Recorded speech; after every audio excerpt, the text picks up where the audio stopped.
قال يا أيها الملأ أيكم يأتيني بعرشها قبل أن يأتوني مسلمين. قال عفريت من الجن أنا آتيك به قبل أن تقوم من مقامك وإني عليه لقوي أمين.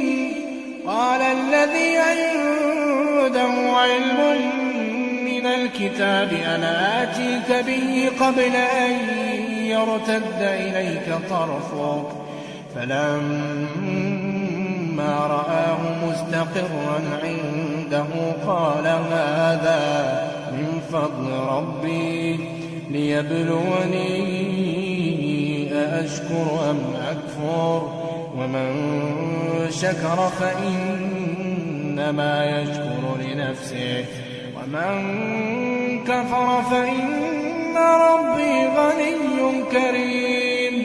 قال نكروا لها عرشها ننظر أتهتدي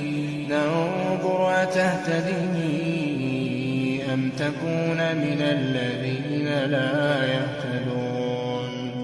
قال نكروا لها عرشها ننظر أتهتدي أم تكون من الذين لا يهتدون.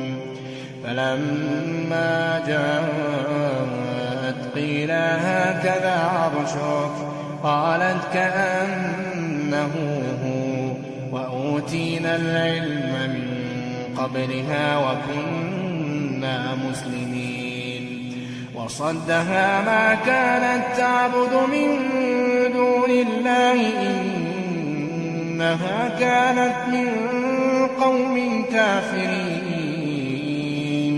قيل لها ادخل الصرح فلما رأته حسبته لجة وكشفت عن ساقيها قال إنه صرح ممرد من قوارير. قالت رب إني ظلمت نفسي وأسلمت مع سليمان لله رب العالمين. ولقد أرسلنا إلى ثمود أخاهم صالحا أن اعبدوا الله فإذا هم فريقان يختصمون. قال يا قوم لم تستعجلون بالسيئة قبل الحسنة لولا تستغفرون الله لعلكم ترحمون. قالوا اطيرنا بك وبمن معك قال طائركم عند الله بل أنتم قوم تفتنون. وكان في المدينة 9 رهط يفسدون في الأرض ولا يصلحون. قالوا تقاسموا بالله لنبيتنه وأهله ثم لنقولن لوليه ما شهدنا مهلك أهله وإنا لصادقون. ومكروا مكرا ومكرنا مكرا وهم لا يشعرون.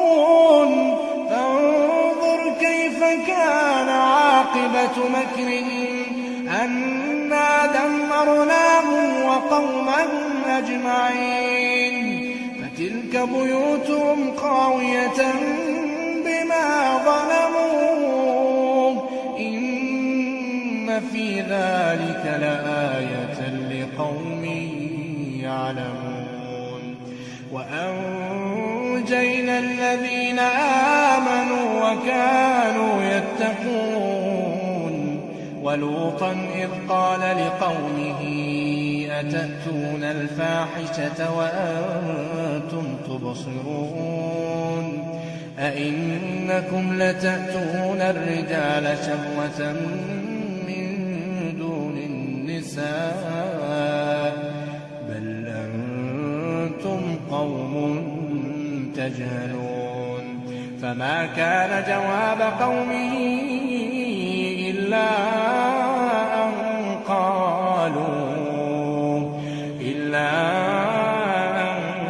قالوا أخرجوا آل لوط من قريتكم إنهم أناس يتطهرون فأنجيناه وأهله إلا امرأته قدرناها من الغابرين وأمطرنا عليهم مطرا فساء مطر المنذرين قل الحمد لله وسلام على عباده الذين اصطفى الله خير أما يشركون